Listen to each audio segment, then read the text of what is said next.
Beneath the sprawling oak trees of St. Michael's Cemetery in Charleston, South Carolina, rested 9 graves that the city's most powerful families never dared to mention. Each headstone carried the name of a wealthy plantation owner, men who had all perished between 1851 and 1855 under circumstances that whispered of something far darker than chance. They had been struck down by sudden paralysis, followed by what physicians of the era gently described as a merciful passing. But decades later, in 1923, when renovations disturbed the quiet ground, workers uncovered something that chilled even seasoned officials. Inside each of the 9 coffins, the wooden lids bore deep, frantic grooves etched by human fingernails. The bodies lay twisted, as if caught in the final moments of a desperate fight against the darkness that closed in. What came next was a revelation Charleston's elite would never escape. Beneath the roots of the cemetery's oldest magnolia tree, hidden in the damp soil, lay a leather-bound journal. Its pages, written in the deliberate hand of a man named Solomon Fairfax, told of 4 years consumed by careful, deliberate vengeance. It began with the sound of a family's cries, and ended with 9 men lowered into the earth before their time. Before we continue with the haunting tale of Solomon Fairfax and the secret that turned a healer into Charleston's most meticulous executioner, we ask you to become part of our circle of truth seekers. Press subscribe, tap the bell, and join us as we uncover the forgotten shadows of America's past. And tell us in the comments, what state are you watching from? We love hearing your voices across the country. The journal's first entry, dated March 15, 1851, opened with a single line that unlocked everything to come. Today, I watched my wife and children burn, and I did nothing to stop it. Charleston in the 1850s stood as the glittering jewel of Southern aristocracy. White-columned mansions lined the Cooper River, their wealth rooted in rice and cotton that built dynasties who believed themselves untouchable. Within this world, the city's small but respected medical community held enormous sway. Their services reserved for the elite who could afford private physicians for their recurring maladies and unexplained fevers. Sudden weakness, strange paralysis, a shadow of illness that seemed to sweep again and again through Charleston's most powerful families. Their physicians struggled for answers, but one name began to stand above the rest. In 1845, Dr. Cornelius Hathaway opened his practice on Meeting Street, and within a few short years, he became a trusted figure among Charleston's elite. His reputation grew not only for his daring treatments, but for his unorthodox reliance on remedies drawn from distant lands and forgotten traditions. Yet the true secret behind his success was not entirely his own. Much of it flowed from the hands of his remarkable assistant, a man named Solomon Fairfax. Purchased specifically for the practice, Solomon carried with him an almost otherworldly command of plants, roots, and compounds. His knowledge had been passed down through generations of healers who had walked the low country long before Charleston's white-columned mansions rose from the earth. Solomon was no ordinary servant. He stood tall, his eyes sharp, always recording details as if nothing in his world escaped notice. Unlike most in bondage, he had once been educated alongside the children of his former master, learning to read and write before the law made such instruction punishable. He absorbed medical texts with ease, memorizing Latin terms that impressed even Dr. Hathaway. Soon, the physician could not operate without him, trusting Solomon to prepare intricate compounds and assist in delicate procedures that demanded steady hands. Charleston's wealthy families, often suffering from unexplained ailments, grew accustomed to his presence. Some even requested him directly, nodding his quiet compassion and uncanny ability to ease their discomforts. But Solomon's story stretched far beyond the walls of Hathaway's practice. For more than 3 decades before meeting Street, he had lived at the Pemberton Plantation, 15 miles outside the city. There he built a life with his wife Celia and their 3 children, a boy, another son, and a daughter, raising them within the narrow confines of the plantation's quarters. The Pettons, who owned the land, allowed this fragile family unit to remain intact for one reason alone: Solomon's gift. During fever outbreaks that swept across the enslaved and the free alike, it was his treatments that spared countless lives. Snake bites, consumption, wasting sickness. His cures came from a blend of African knowledge whispered by his grandmother and the methods he carefully copied from visiting white physicians. His remedies had made him invaluable, and in a society where men like him were meant to be invisible, that value had earned him something rare: a measure of respect. The Pettons had even allowed Solomon to tend to their own family during times of illness, a rare privilege that revealed the trust they had come to place in his abilities. But this fragile measure of comfort shattered in March of 1851, when Edmund Petton's reckless gambling debts forced him to liquidate parts of his human property to satisfy creditors. Among those marked for sale were Solomon's wife and children, destined to be scattered to plantations across the state. To Edmund, it was business necessity. To Solomon, it was devastation. Families were not broken here by storms or plague. They were destroyed by ink and signatures. Desperate, Solomon pleaded with Edmund Petton. He offered years of unpaid labor, even the possibility of hearing himself to neighboring plantations during harvest seasons to generate income. Anything, so long as his wife and children remained together. But Edmund, cornered by creditors who demanded immediate payment, rejected every appeal. The sale was fixed for March 14th, 1851, at the Charleston slave market. Nothing would stop it. The morning arrived gray and heavy, with storm clouds crawling low over the Ashley River, as though nature itself recoiled from the tragedy about to unfold. The night before, Solomon had held his family close in their cabin, committing every feature of their faces to memory, every rhythm of their breathing, knowing dawn would break them apart forever. Celia, his wife of 15 years, carried herself with quiet resolve, her strength focused on steadying their children for what was coming. 8-year-old Marcus, the eldest, carried his father's intelligence and restless curiosity, always dreaming of a world beyond the plantation's fences. 6-year-old Samuel had inherited Solomon's gentleness and gift for healing, already eager to collect medicinal plants at his father's side. And 4-year-old Grace clung to her mother with an instinct only children possess, sensing disaster though unable to name it. When the traders arrived to collect their cargo, Solomon stood powerless. His family was loaded into a wagon alongside 6 other families, each being torn apart by Edmund Petton's debts. Children sobbed, parents whispered impossible promises, assurances that they would find each other again someday. But beneath those words lay a silence heavier than the storm clouds above. Everyone knew such vows were lies, spoken only to soothe a grief too immense to bear. The true horror began not in Charleston but on the road leading there.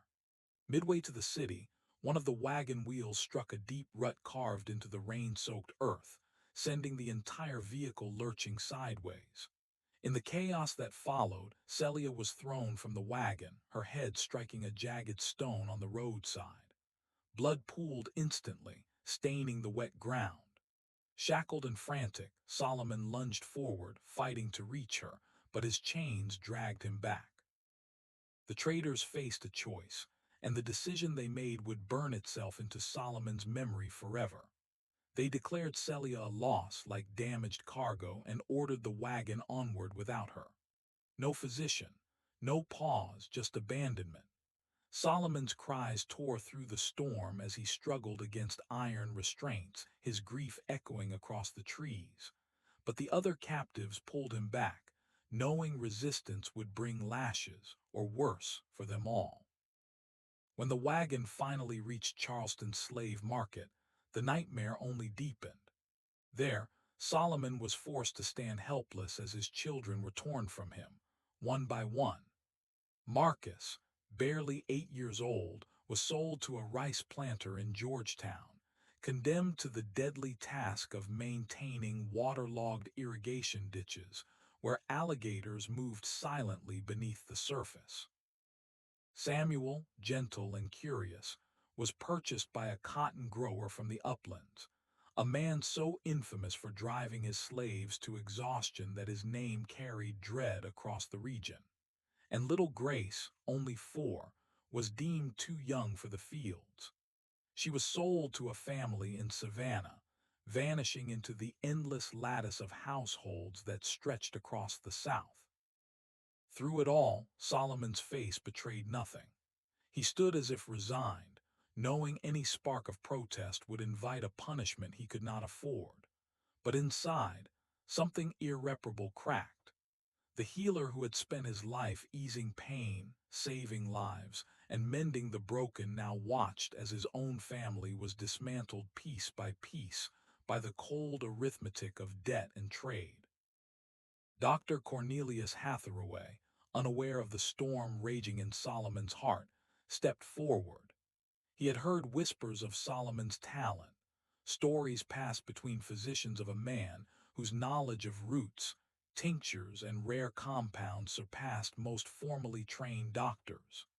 Eager for such skill, Hathaway paid a premium for him, believing he had secured a brilliant assistant for his practice on Meeting Street. What he could not know was that he had also purchased a man whose grief had hardened into something far more dangerous. Charleston's wealthy elite, accustomed to the finest medical care available, initially viewed Solomon with the typical mixture of casual indifference and condescending approval that characterized their interactions with skilled slaves.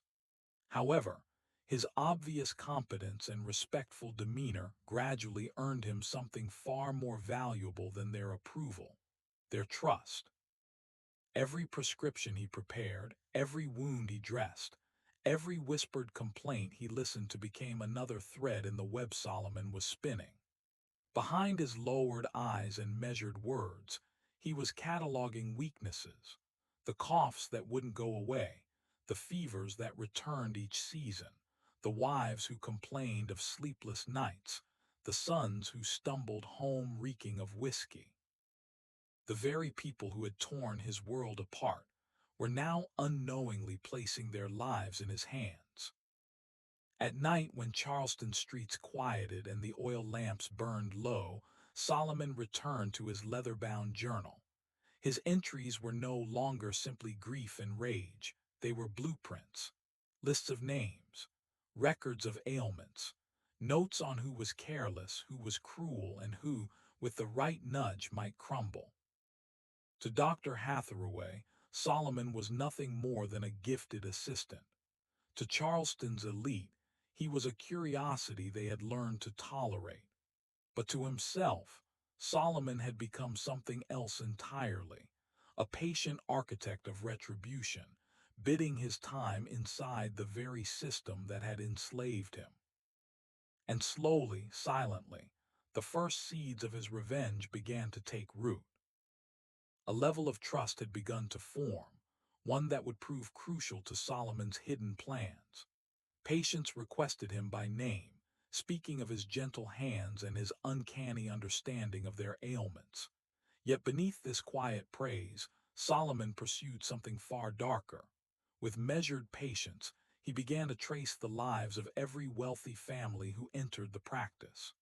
Their dealings, their alliances, and most damning of all, their ties to the trade that had torn his world apart. Through whispered exchanges with house servants and hushed inquiries among Charleston's grand estates, He pieced together fragments of a network that reached far deeper than he had imagined. The truth struck like a cold wind. Edmund Pettin had not been the sole architect of Solomon's ruin, but merely a cog in a vast and polished machine. The Charleston market thrived with the blessing of the city's most esteemed citizens, men who spoke in churches of morality, who presided over charitable boards, and who filled their nights with glittering conversations about philosophy, all while their fortunes were built on human lives broken and scattered. In the flicker of candle-lit drawing rooms, Solomon saw the faces of hypocrisy, their wealth dripping with the suffering of families like his own. Among the visitors to Dr. Hathaway's practice, he marked 9 men whose names burned themselves into his memory. Some had stood at the very auction block, their eyes cold as they weighed human worth with the indifference of men appraising cattle. Others had lent their fortunes, enabling dealers who specialized in tearing children from parents to maximize profit. A few had walked away from that same day of horror with new possessions, slaves purchased from the very auction that had dissolved Solomon's family. Each revelation sank into him like iron, forging a quiet resolve. By the turning of the year, as 1851 slipped into 1852, Solomon's path darkened into something more dangerous. Alone in the quiet of Dr. Hathaway's library, he began what he called his private education. Shelves heavy with medical tomes revealed secrets far beyond their intended purpose.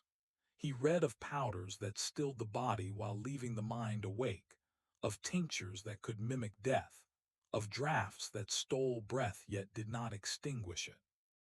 Every page meant for healing became for him a lesson in quiet retribution. Then, one night beneath the dim glow of an oil lamp, he uncovered a treatise that described a vine from the South American jungles, a plant whose poison could silence muscle and breath while preserving cruel awareness. It was, he knew at once, the most important discovery of his new curriculum. The vine's origin lay deep in the Amazon basin, though in Charleston it had been coaxed into life inside the glass panes of a local botanist's greenhouse, an exotic specimen sold to collectors who loved curiosities. Solomon discovered, in the margins of an old treatise, that when the plant was handled just so, its extract could still the muscles completely while leaving the mind painfully awake. To any casual observer, the victim would appear lifeless. To anyone trapped within that body, the world would remain horrifyingly vivid for hours. He spent months learning its language, how the leaves trembled before flowering, how the sap turned under heat, which root yielded the cleanest tincture. His path led him to Professor Nathaniel Crenshaw at the College of Charleston, a quiet man who kept a small Eden of strange plants for scholars and wealthy patrons. Crenshaw welcomed Solomon's eager hands. He believed he had found a kindred spirit who loved the hush of soil and the secret of seeds. Solomon tended the greenhouse with the careful precision of a man mapping a plan. In secret, he tested his mixtures on laboratory mice, watching the clock with a scientist's patience. Too little brought only a shiver of weakness, too much stole breath outright. He learned the slender margin between a sleep that fooled the eye and a waking nightmare that left the mind trapped in a still body. Each successful trial taught him the exact measure he would one day need. But the chemistry was only half the work. By day he soothed, by night he steeled himself. He kept his hands gentle and his voice low, even as he filled the pages of the leather journal with his children's names, each line a tether to the sorrow that fueled him. Winter of 1852 tightened around Charleston, and with it he chose his first mark. Colonel Reginald Fitzpatrick, a rice planter who had laughed at the auction where Solomon's family had been torn apart, joking about children as if they were mere livestock. Fitzpatrick came monthly for relief from gout, arriving alone, trusting, exposed. In Solomon's careful ledger of possibilities, the colonel's routine read like an invitation. Careful, patient planning guided every move of Solomon's campaign. He forced himself to wait, to sharpen his knowledge and to hide his intent beneath the steady rhythm of work. Patience would be his ally, perfect timing his shield, so that suspicion would never fall where he did not intend. In the leather journal he kept precise profiles of each target, ailments, appointment rhythms, private habits, and the part each man had played in the market that had torn his family apart.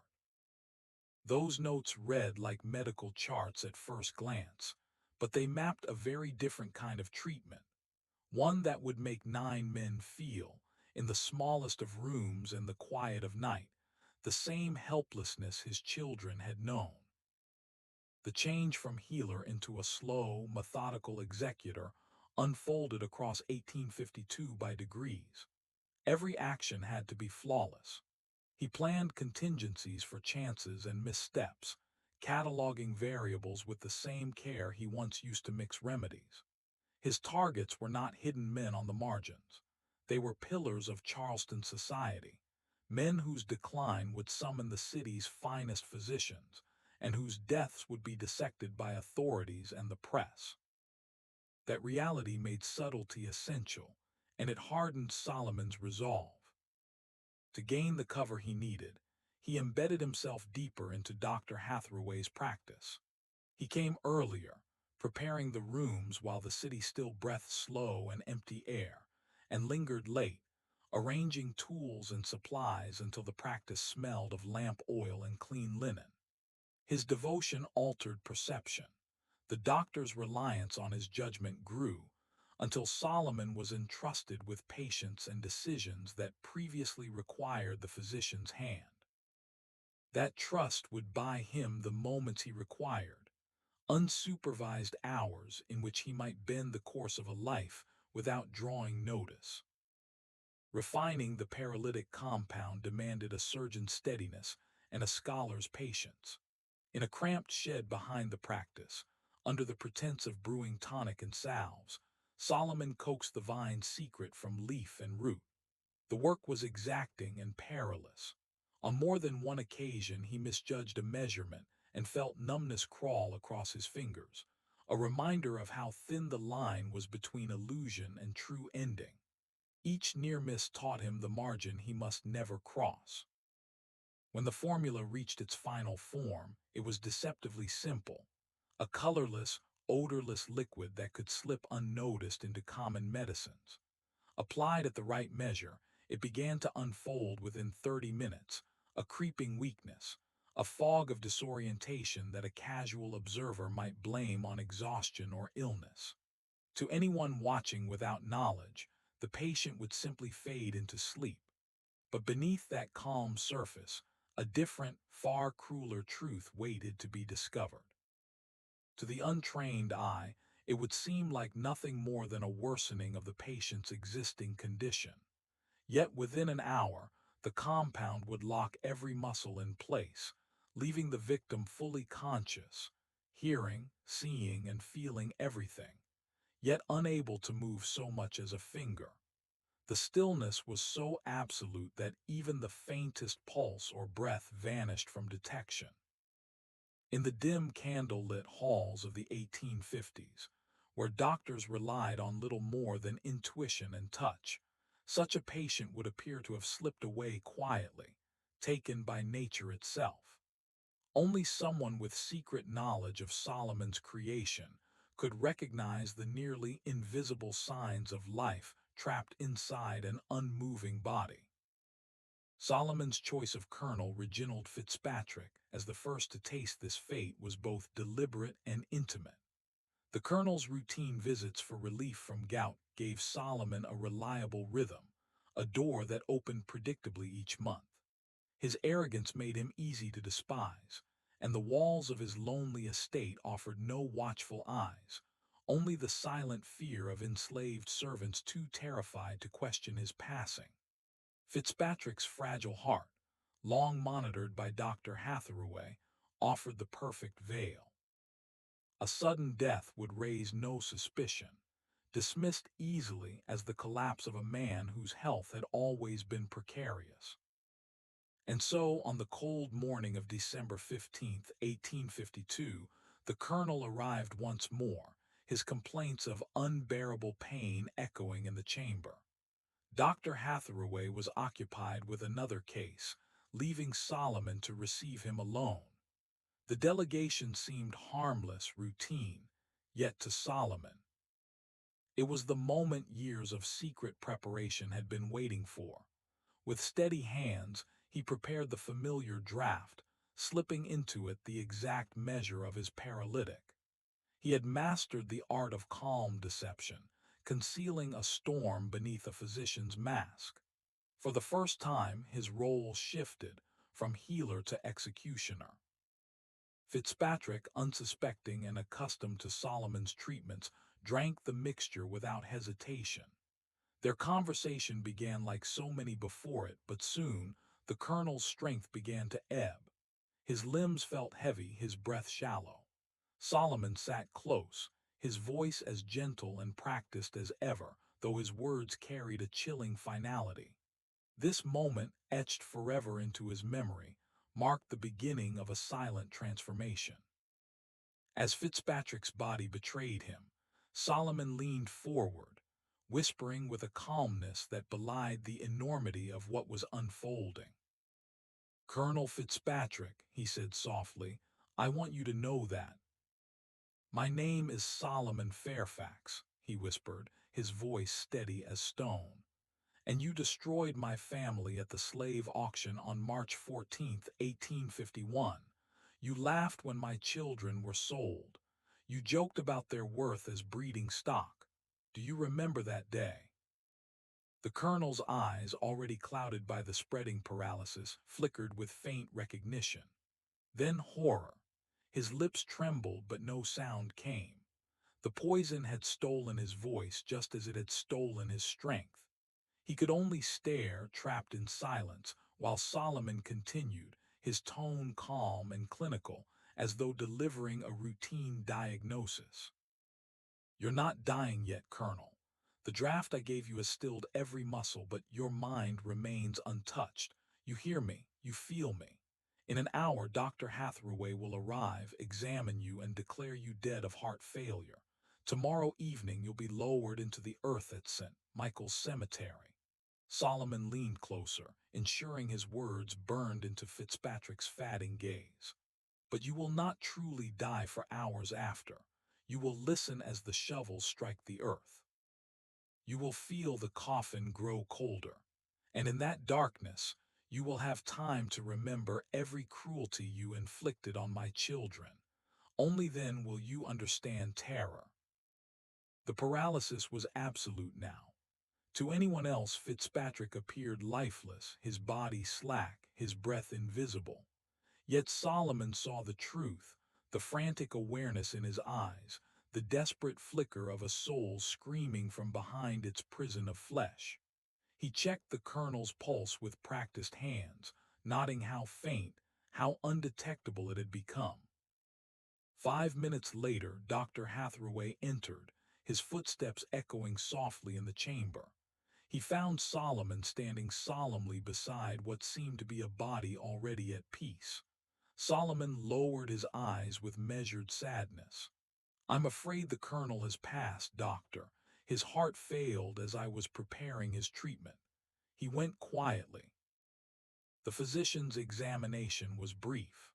With Fitzpatrick's history, the conclusion was obvious. Another heart stilled by nature. No suspicion lingered.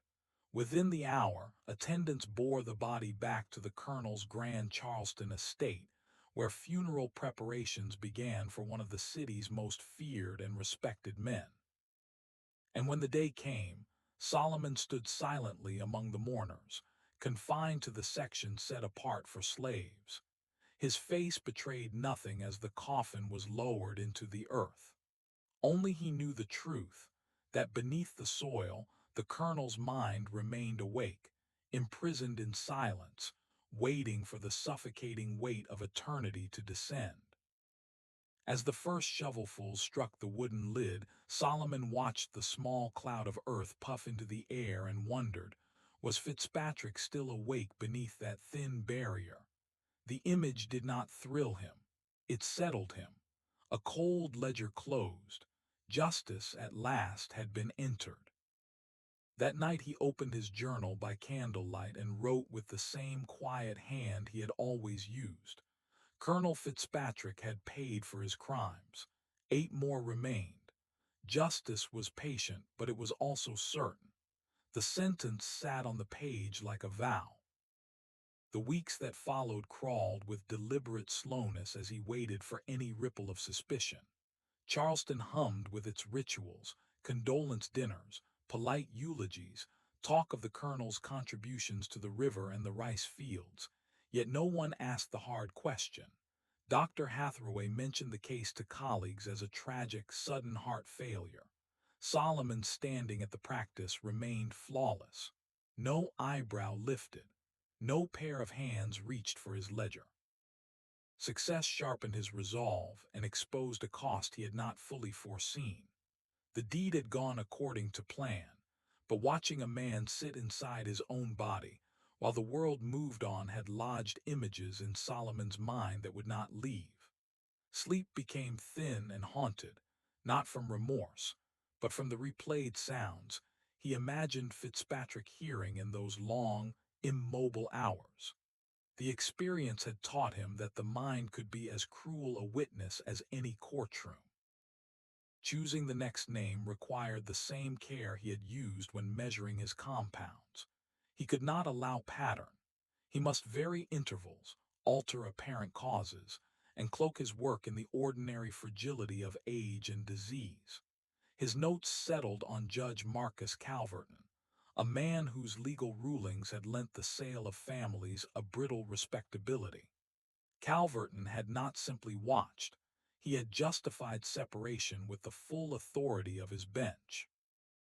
The judge's health offered a convenient cover.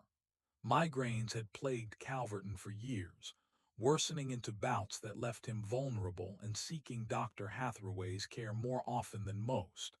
Fatal strokes sometimes followed severe attacks, an explanation that would pass without scrutiny for a man of his years. Everything aligned: motive, opportunity, and an appearance that would satisfy Charleston's social need for neat answers. But as Solomon adjusted the next phase of his plan, an unexpected variable crept in, one that would force him to pause and reconsider the timing of his patient, his poison, and the fragile machinery of his revenge. A new complication had crept into Solomon's careful timetable, and it threatened to unravel everything. In March of 1853, Dr. Hathaway quietly announced he was considering a junior partner, Dr. Timothy Henderson, a freshly trained physician from Philadelphia eager to make his mark in Charleston. Henderson's arrival would mean more eyes on the practice, more witnesses to Solomon's steady hands, and the arrival of someone versed in the latest forensic thinking. Solomon understood at once that a man trained in the newer techniques of examination might detect what 1850s Charleston doctors rarely did: traces of unusual substances or symptoms that did not fit tidy medical explanations. He felt the clock tighten. What had been meant to unfold over years now demanded completion within months. The compression forced risk upon him: faster moves, slighter margins for error, and with that pressure came his first serious misstep. While preparing Judge Marcus Calverton's treatment in April of 1853, he mismeasured a dose, just a fraction too strong, and the judge's collapse came far sooner and far stranger than Solomon had planned. Dr. Hathaway, called to the bedside, paused longer this time and drew a deeper examination.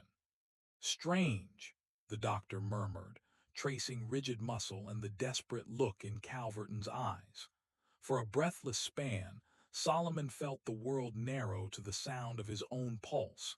Exposure seemed imminent, yet the limits of contemporary medicine saved him. Lacking knowledge of the exotic properties Solomon had learned in secret, Hathaway attributed the oddities to the judge's severe stroke, and after tense minutes that stretched like hours, pronounced the scene an unfortunate but explainable tragedy, leaving Solomon both shaken and dangerously encouraged to continue. Dr. Hathaway proclaimed it a severe stroke, describing the scene in clinical tones, unaware that he was speaking of the very experience Judge Calverton was enduring, paralyzed and fully aware as attendants prepared his body for burial. The irony cut through the hush like a cold wind. Calverton's stillness looked like death to everyone around him, and yet Solomon knew the judge's eyes were prisons of thought, each one a silent witness to the judgment being served. The funeral drew Charleston's highest circles. Men in frock coats and sober women in dark silks filled the rows, paying homage to a jurist of 3 decades.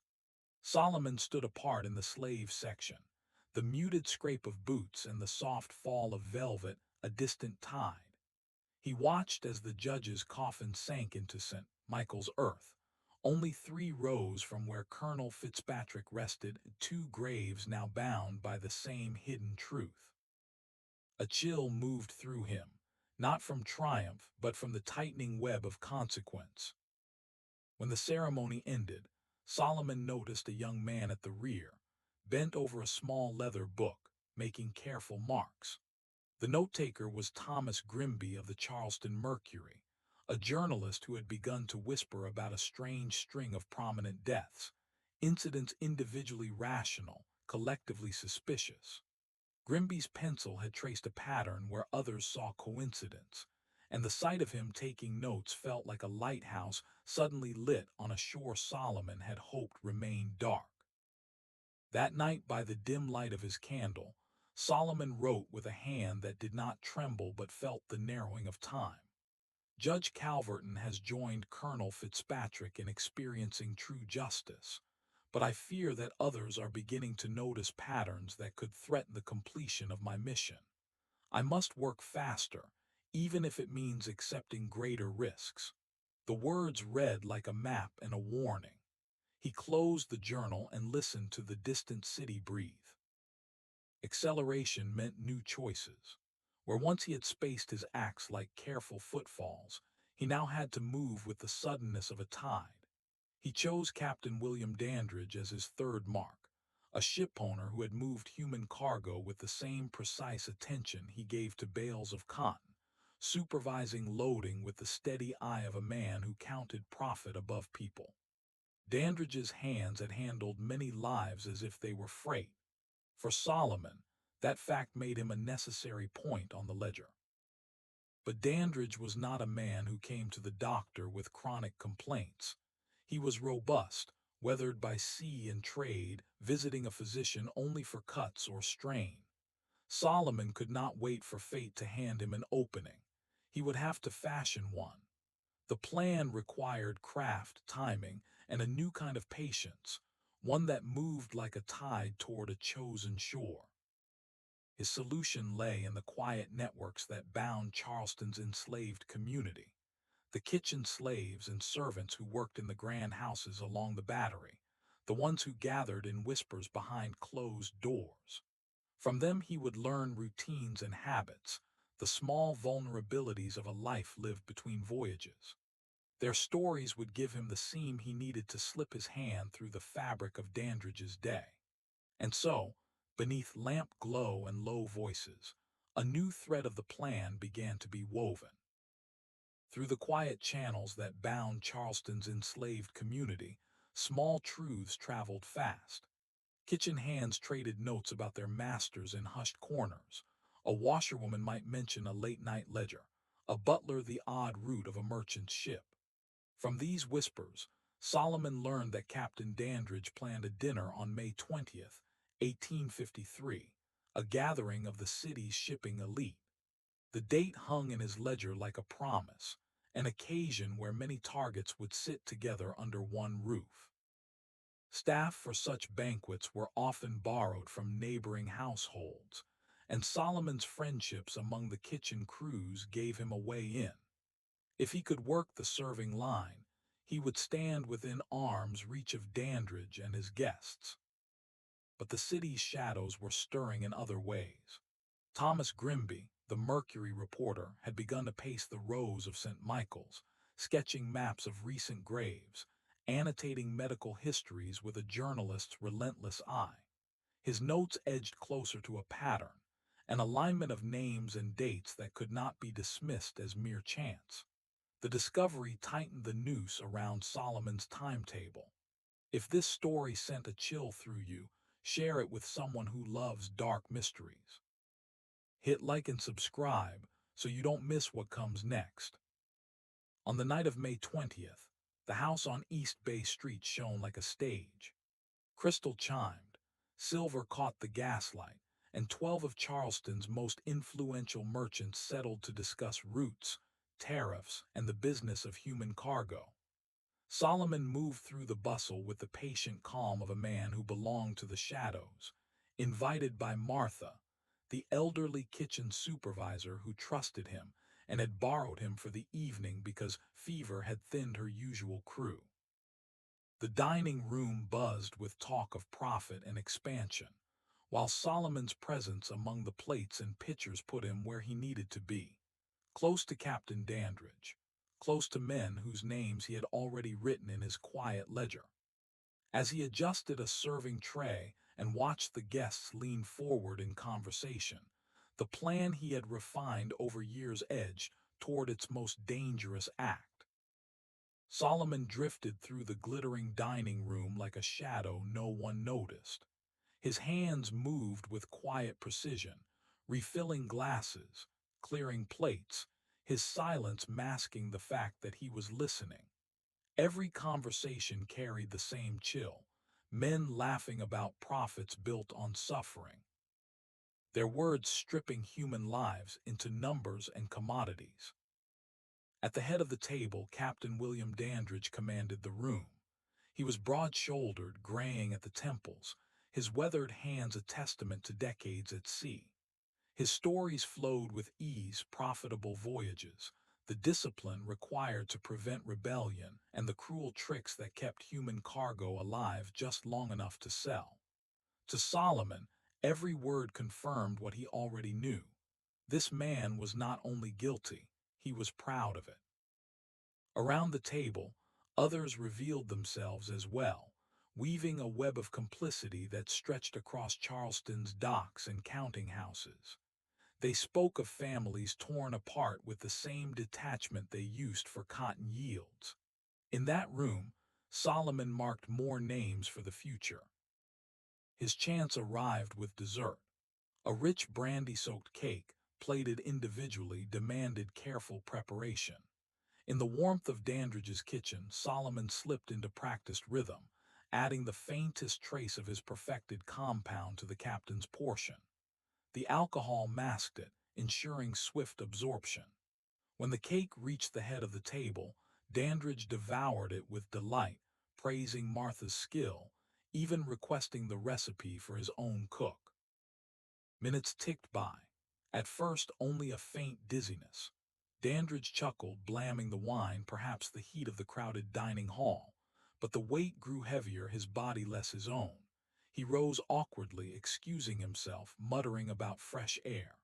Solomon, steady in the doorway, tracked every faltering step.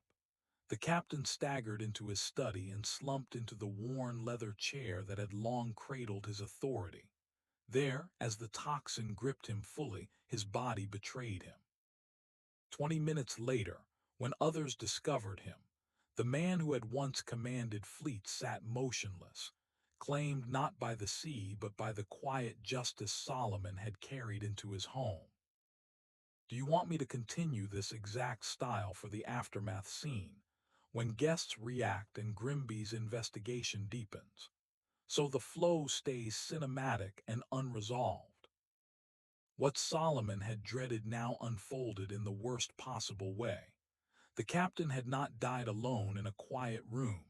He had collapsed before 12 witnesses who demanded answers with a rising, frightened insistence.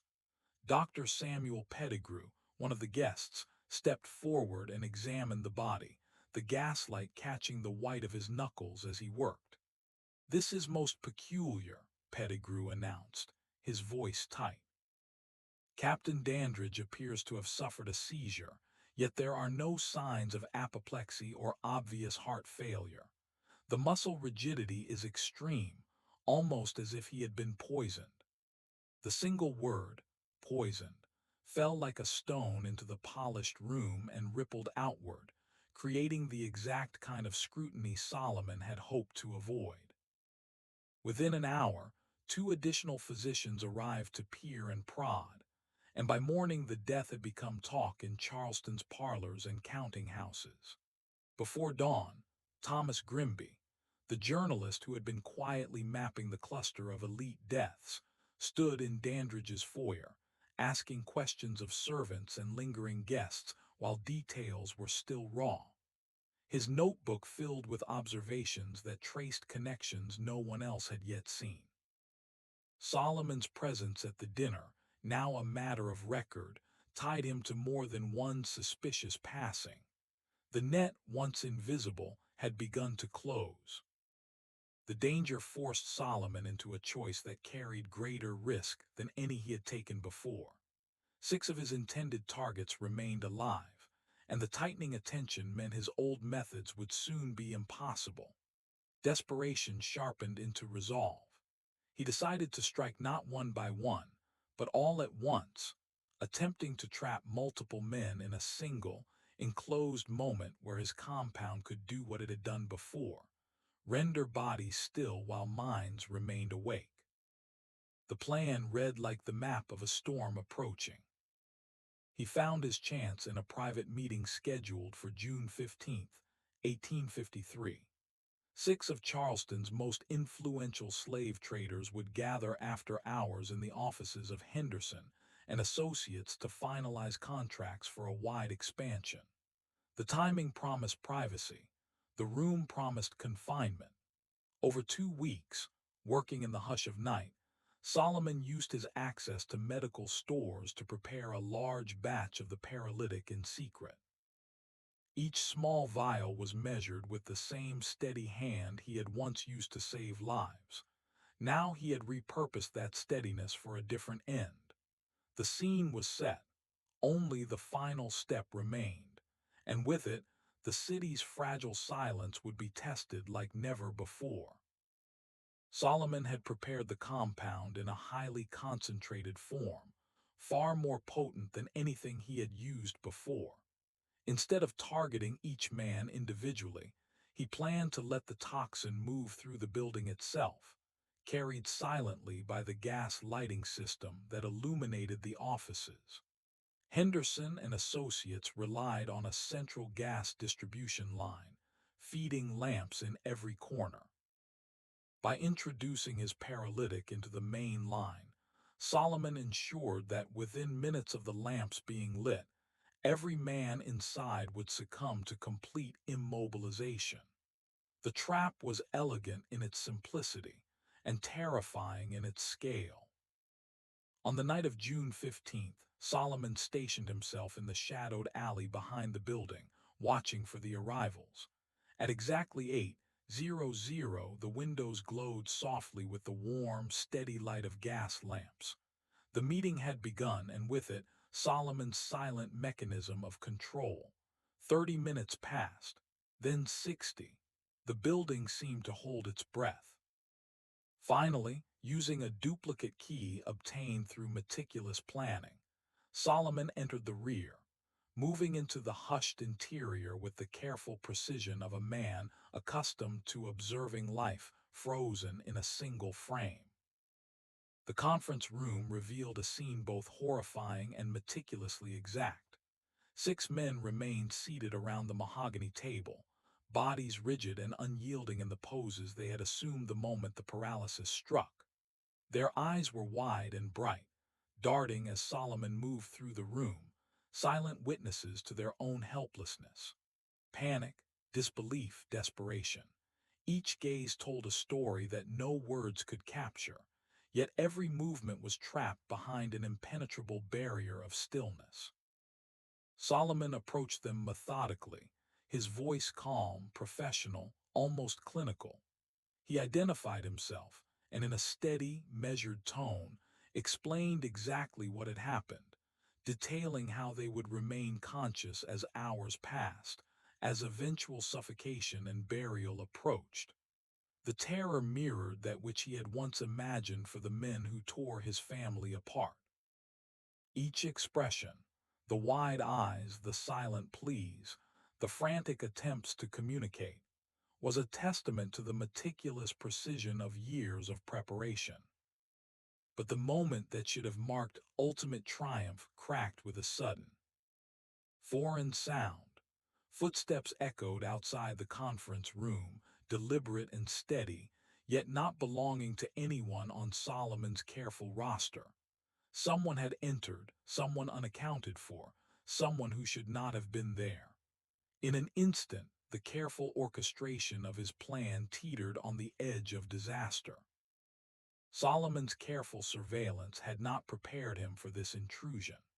The door creaked open, revealing Thomas Grimby, the journalist who had been tirelessly investigating Charleston's recent string of mysterious deaths. Grimby had followed scattered clues that led him to tonight's clandestine meeting, arriving just in time to witness Solomon standing over 6 men frozen in impossible stillness. "So it's true," Grimby whispered, his voice a mixture of shock, horror, and grim vindication. "Someone has been systematically eliminating Charleston's elite, and it's you."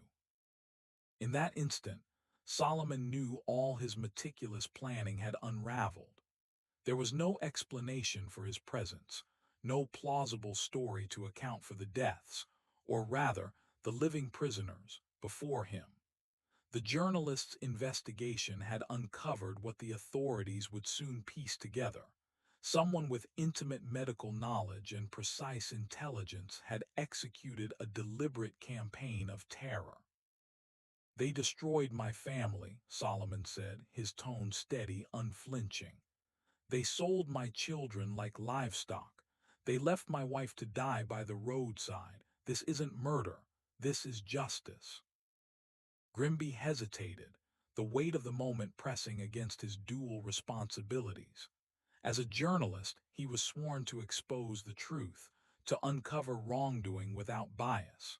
Yet, as a Southerner, he understood the harsh realities of the slave system, the very cruelty that had forged Solomon into what he had become. This tension created a pause, a fragile, breathless moment that could tip the fate of both men.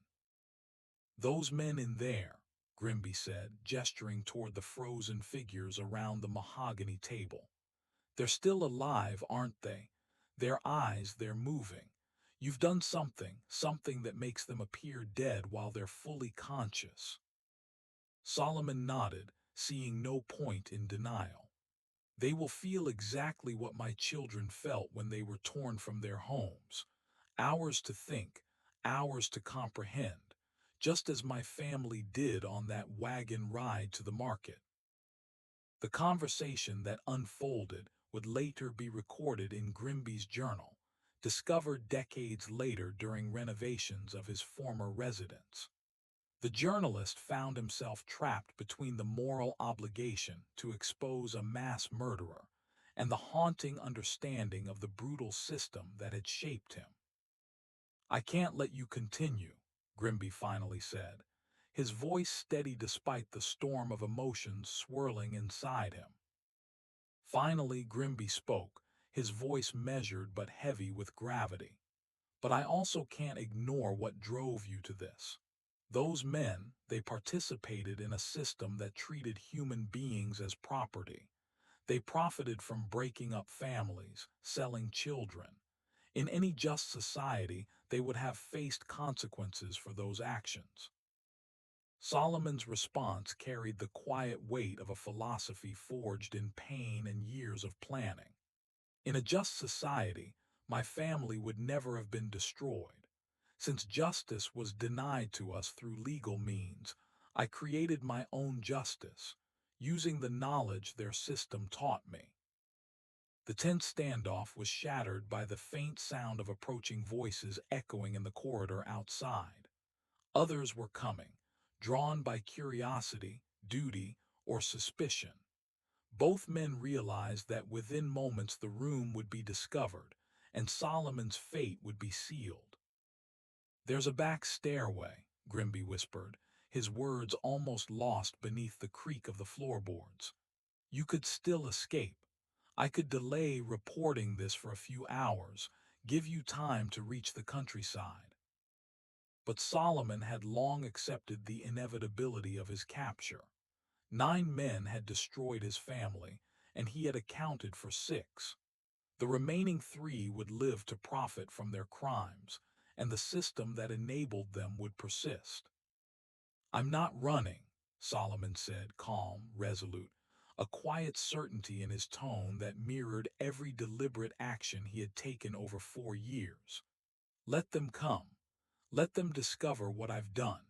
Perhaps when this story spreads, others will understand that even the oppressed have limits to what they'll endure in silence." The voices outside grew louder, footsteps striking the front stairs in a rhythm that heralded inevitability. Grimby made a choice that would haunt him for the rest of his life. He would protect the story, not the man.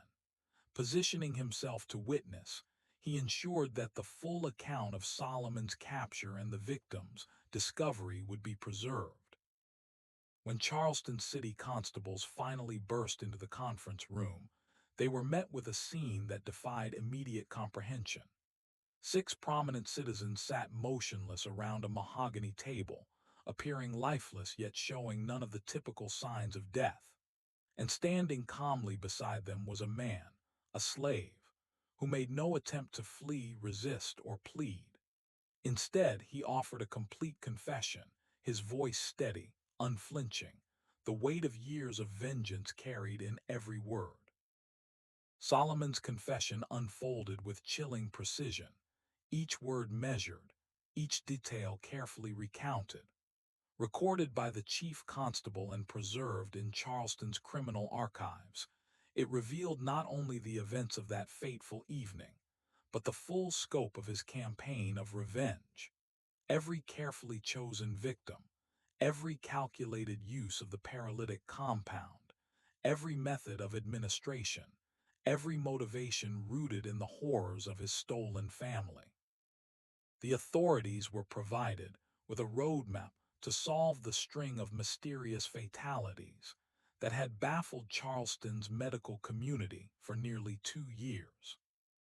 The trial of Solomon Fairfax quickly became one of the most controversial legal proceedings in Charleston's antebellum history. The question was never his guilt.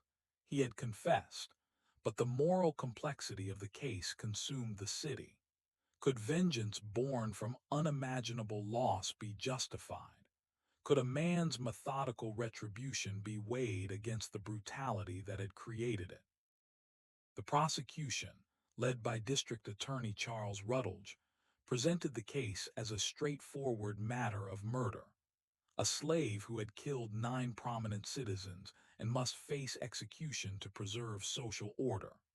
The defense, led by the reluctant attorney Benjamin Crawford, faced an almost impossible task, defending a man who had admitted to multiple killings, while arguing that his actions were the inevitable response to a system that had torn his family apart. Crawford's strategy did not seek to absolve Solomon of guilt. Instead, it held a mirror to the cruelty of Charleston's slave trade, exposing the hidden mechanics of human suffering that society preferred to ignore. Testimony revealed how families were ripped apart, how children were sold like property, and how enslaved people were rendered utterly powerless under the law. For the first time, the city's elite had to confront the human cost of the system that had enriched them. Solomon's own testimony, delivered with a quiet authority, painted a vivid and haunting picture. The agony of watching his family destroyed while helpless to intervene, the slow, intimate knowledge of every injustice, and the deliberate planning of his revenge. Charleston citizens, many of whom had never considered the inner lives of the enslaved, were forced to reckon with the reality of human suffering hidden behind their economic prosperity. Thomas Grimby's coverage in the Charleston Mercury turned the trial into a sensation throughout the South. His articles, quoting extensively from Solomon's journal and describing the paralytic compound with clinical clarity, were reprinted from Virginia to Louisiana. The story of a man who had turned medical knowledge into an instrument of retribution captured imaginations, inspiring both fear and fascination. For slave owners, it became a chilling reminder that the system they upheld carried consequences far beyond what they could control or comprehend. News of Solomon Fairfax's crimes spread like wildfire throughout the region, captivating both the public and the scientific community. The medical aspects of his actions became a focal point of discussion. Dr. Hathaway, shaken to his core by the betrayal of his trusted assistant, offered detailed testimony about Solomon's extensive pharmaceutical knowledge and access to exotic paralytic compounds. The revelation that an enslaved man could possess such sophisticated understanding of chemistry and toxicology challenged long-held assumptions about the intellectual capabilities of those in bondage, sparking heated debates about the ethics and risks of educating enslaved people. The survivors of the Henderson and Associates incident provided the most dramatic, heart-wrenching testimony of the trial. Though they had lived, the psychological scars of their experience were indelible. Each recounted the terror of lying completely paralyzed while fully aware, hearing their own deaths pronounced, and witnessing funeral arrangements discussed as if they were already gone. Their stories made Solomon's revenge viscerally real in a way that no legal argument could convey. Colonel Harrison Vance, one of the six, described the ordeal with haunting clarity. "I could hear everything, feel everything," he recalled, "but I could not move so much as an eyelid. When my wife wept over my body, I wanted desperately to comfort her, to let her know I was still alive. But I was trapped inside my own corpse, completely helpless, while arrangements were made for my burial. If Solomon Fairfax had intended to show me what terror felt like, he succeeded beyond measure." The revelation that three of Solomon's earlier victims, Colonel Fitzpatrick, Judge Calverton, and Captain Dandridge, had been buried alive ignited public outrage far beyond Charleston. Families across the South began questioning whether their own deceased relatives had truly died natural deaths or had suffered similar fates. The resulting demand for exhumations and post-mortem examinations overwhelmed Charleston's medical community, creating an atmosphere of suspicion and fear that lingered for years. Throughout the proceedings, Solomon remained unnervingly composed, his articulation precise, his demeanor calm. He expressed no remorse for his actions, save for the regret that he had been unable to complete his mission against all 9 intended victims. His final statement to the court left a chilling impression, summarizing both his motivations and his methods with unsettling clarity. "I was trained to preserve life and ease suffering. But when this society destroyed my family while calling it legal and proper, I learned that the same knowledge used to heal can also be wielded to ensure justice," Solomon declared, his voice steady, unflinching. "I do not ask for mercy, for no mercy was shown to my wife and children. I ask only that when you condemn me, you remember this. I am not the one who created the system that makes such revenge necessary." The jury's deliberation was astonishingly brief.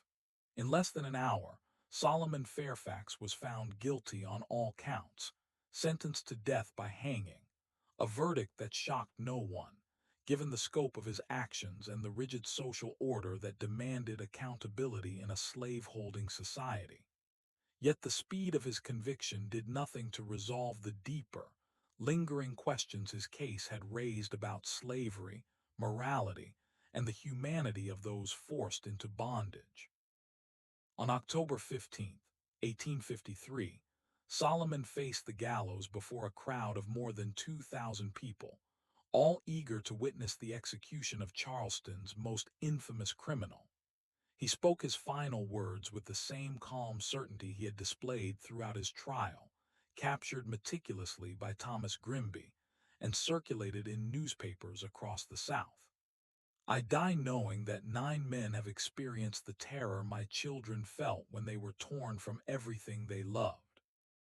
That knowledge makes my death worthwhile. But this system, which breeds such desperation, will persist, and other families will suffer as mine did. Remember, even the most patient man has limits to what he will endure in silence. Solomon's body was interred in an unmarked grave beyond Charleston city limits, in accordance with laws forbidding the burial of executed criminals in consecrated ground. Yet his journal, seized as evidence during the trial, never returned to the authorities. Thomas Grimby, who had access to the journal during his reporting, had carefully copied its contents before handing back the original. Years later, as he prepared his memoirs, Grimby made a decision that would echo the story's chilling legacy. He buried Solomon's journal beneath a magnolia tree in St. Michael's Cemetery, near the graves of the men Solomon had killed. In his 1889 account, Grimby explained his choice. I could not destroy the record of such methodical revenge, yet I could not allow it to inspire others to follow the same path. Perhaps future generations, seeing through the lens of time, will understand the terrible necessity that drove Solomon Fairfax to become both healer and executioner. The discovery of that journal decades later revealed not just the meticulous planning and dark genius of a man seeking justice, but the enduring question: when a society permits cruelty under the guise of law, how far can a single individual go before vengeance becomes inevitable? In 1923, during renovations at St. Michael's Cemetery, Solomon's journal resurfaced, revealing the final, horrifying confirmation of a story that had long passed into legend. Inside 9 coffins, scratch marks etched into the wood told a grim tale, fingernails desperately clawing for life. These physical traces proved Thomas Grimby's account had been precise in every chilling detail. Charleston city government swiftly classified the discovery as sensitive historical material, sealing all records tied to the case. The official explanation cited public safety concerns and potential racial tensions, but many suspected the real motive: protecting the reputations of families whose ancestors had profited from the slave trade. The legacy of Solomon Fairfax's revenge rippled far beyond Charleston. Across the antebellum South, slave owners grew wary of educated slaves, particularly those with medical training or access to chemical knowledge. New laws restricted access to books, scientific instruction, and pharmacology, as authorities realized that knowledge could empower the oppressed into formidable opponents. The case also advanced forensic medicine in the United States. Solomon's exotic paralytic compound sparked research into detecting unusual toxins post-mortem, laying foundations for techniques that would aid future criminal investigations. Yet, the most profound impact of his story was moral. It forced the nation to confront the possibility that even seemingly loyal and docile slaves could harbor years of simmering resentment. If a man like Solomon Fairfax, educated, trusted, and skilled, could orchestrate such methodical revenge, what did that suggest about the countless others bound by chains yet driven by suppressed fury? Solomon Fairfax's story reminds us that even in the darkest chapters of history, singular acts of resistance could shake the pillars of seemingly unshakable systems. Justice delayed is not always justice denied. It may simply take a more terrible form. What do you think of Solomon's actions? Were they justified by the destruction of his family, or was this revenge a descent into its own kind of evil? Share your thoughts in the comments below. If you've been captivated by this journey into Charleston's buried past, subscribe, hit the notification bell, and share this video with someone who loves uncovering hidden truths. Remember, the past is never truly buried. It waits quietly, patiently, for those brave enough to dig.